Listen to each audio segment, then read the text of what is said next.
And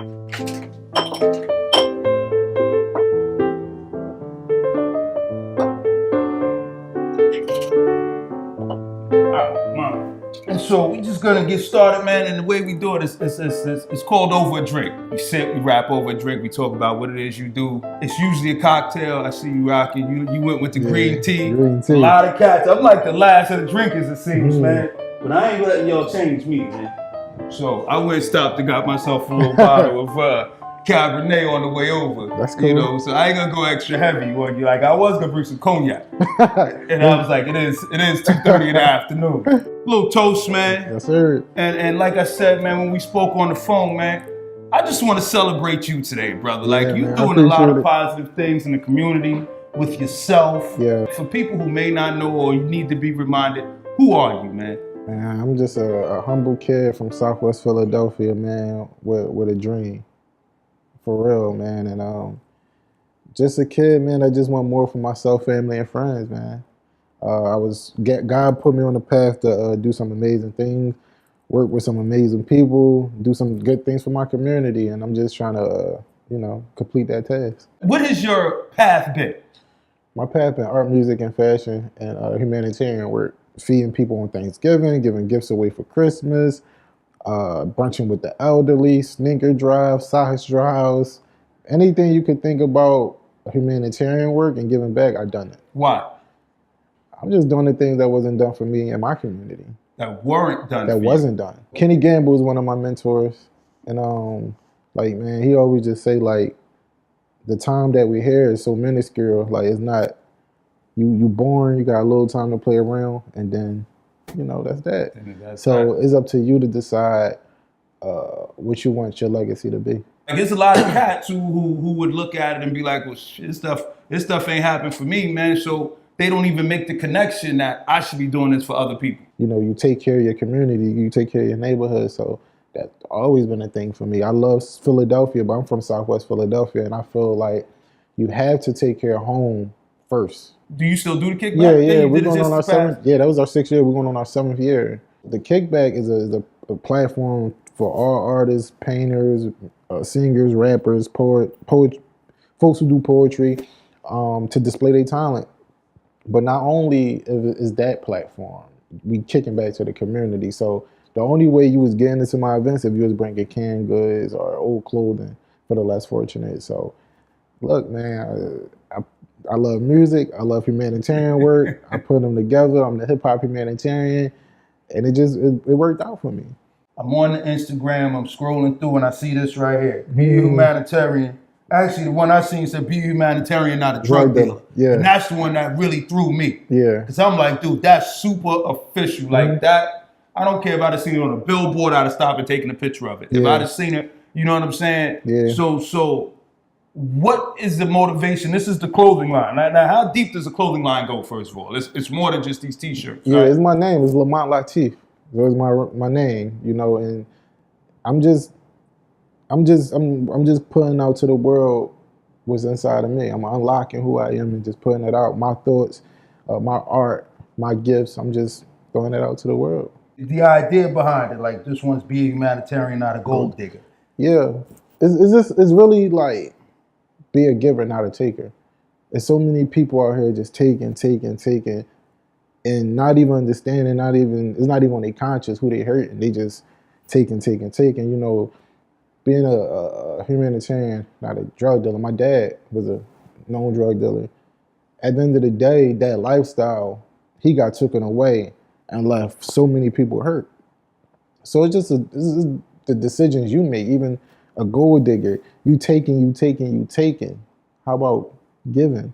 Find yourself, find your purpose, and put that good energy into something else instead of just taking. We living in a society, like you just said, where it's like, yo, man, I'm just trying to get as much as I can get. I want to hoard. I want as much of this to be mine. I mean, and that's from, the highest office of our land all the way down. You know what I'm saying? And you got this vibe about you, man. Has it always been, or is this always like you woke up one morning and was like, you know what, man, I should probably, like I've been blessed. Yeah. Maybe I should give a little bit back. Or you always had this giving vibe about you? I think it just stemmed from probably it's definitely like my dad's spirit. for sure, because he gave so much. And my grandma, my grandparents, like rest in peace to my grandma, like that was my heart. Like her heart was give, give, give, help whoever she could help. So, and I'm just a firm believer in God, and, you know, and it says you got to be a giver. So that just always been my thing. And it's like I say, man, it's just perspective. That's just what I want to do. You don't have to do nothing, but I sleep good at night. And when I look in the mirror and I look at myself, I'm comfortable. Like I'm good. Like, and I believe in good karma. Whatever you kick out, come back. It's energy. It's energy. I feel like that's all life is really. That's what it is. It's just peace, happiness, and just good energy. That's what I'm about. So what's next, man? Man, I'm gonna keep pushing this line, man. Like I'm just keep going and keep creating. I think that's the only thing we really got in this world. And when people really understand, like people get their houses, their car, their jewelry, it's like, bro, that's not even really yours. It's yours because you purchased it, but it's not yours. Like it can be taken away any given moment, but and the value is yeah, I don't mean there's nothing. no real value. Yeah, you know what I mean. I don't care if you pay $300,000 for it. It ain't worth $300,000 when you go to try to get rid of it in most cases. And you know what I'm saying. So the value is still just a car. But who cares? You just look kind of fresh though. Yeah. Like you just look cool in it, but do that make you cool? Because there's a cat that's catching Uber and Lyft, and yo, he's free. And all the way up too. He's free, and I think it's about being free. Like with Jay-Z, Meek, and Ross are talking about, like free. Just are you free? Are you happy? Are you yourself? And that's what means the most to me. Like I'm free. I could walk around, tattoos on my face, tattoos on my head, and go kick it with the senator. I could go kick it with whoever. Any pocket of culture in Philadelphia or wherever, I'm good and I'm comfortable there. Dude, you said it's about being free, man. I say that all the time. Yeah. Man. I'm 48. I'm still trying to get free, man. I think that's the thing about life, bro. I think it's just that right there when people understand, like, once they tap in and find out who they are as an individual, as a person, and find out your purpose, and then you'll start to like, oh, all right, cool, this my purpose, this why I'm here. Then you'll become free and stop caring about what people think. We live and we function in a society, man, that you are trained to be enslaved, man. Yeah. To whatever, whether it be to material, whether it be to your job, whether it be to, you know what I'm saying? Social media. Don't even understand it. They don't even recognize that they're enslaved to these things. You know what I mean? Your car note, your mortgage, your credit card bills, your employer, you know what I'm saying? And I actually have these conversations with my kids. I'm like, yo, man, every time you go out there and borrow something, you become enslaved to whatever you just borrowed from. Or every time you have this desire to have that, you're going towards becoming enslaved to that. You would do anything to get it. But that's important. What you just said is probably the most important thing that is going to be this whole interview. You said what you tell your kids. There's not a lot of black males in households to even impute that into their kids because they're not here. So and that's simple. Like what you just said is simple, but we can't even get that simple conversation because they're not there. And you got females raising young men. It's impossible. Not saying it can't be done because it's done. My grandma, my aunts, and my mom, and they did it for me. But I had my grandfather. You need a strong male figure in your life. And I agree with that 100%, man. I grew up in a house, all women. You know what I mean? My mother, my grandmother, my aunts, my sisters. You know what I mean? I was the only dude, and it's crazy because I say all the time, I don't know what I did in my past life. I got all women in my house now, right? Yeah. So I said, man, I grew up in a house with all women. I would die in a house with all women. But then the sister said to me one time, she said, you know what, Mike? The universe picks special men to raise women, man. Yeah. And it completely changed my perspective. And I just wanted to kick it with you, man. Rock with you for a couple minutes, man. We ain't caught up, man, when you hit me. Yeah. You know what I mean? On IG, I was like, damn, man. You know, and I was already, like I said, I was admiring the work you were doing, man.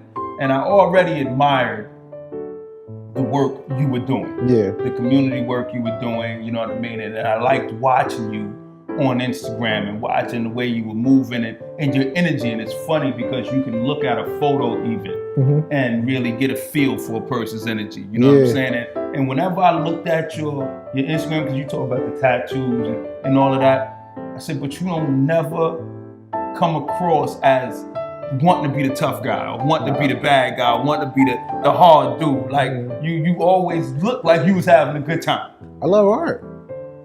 I just love art. It's that simple, and I want to put it on my body because it's my life, and we only get one, and that's why I want to put my art at. Like this is a body of artwork. Like, I'm not doing it because Lil Wayne got tattoos. Like I'm a grown man. Like I don't go in there and be like, oh, Lil Wayne got a tattoo. Let me get that. No, I'm aware of what I'm doing. I'm well aware of what I'm doing. And I know what I'm doing. And it might go over people's head, but it's like, this was written already. God, this was done already. I can't go again. You know what I'm saying? You just the vehicle letting it happen. I'm letting it happen, man. Going to ride. I ain't trying to get in his way. Let him do his thing.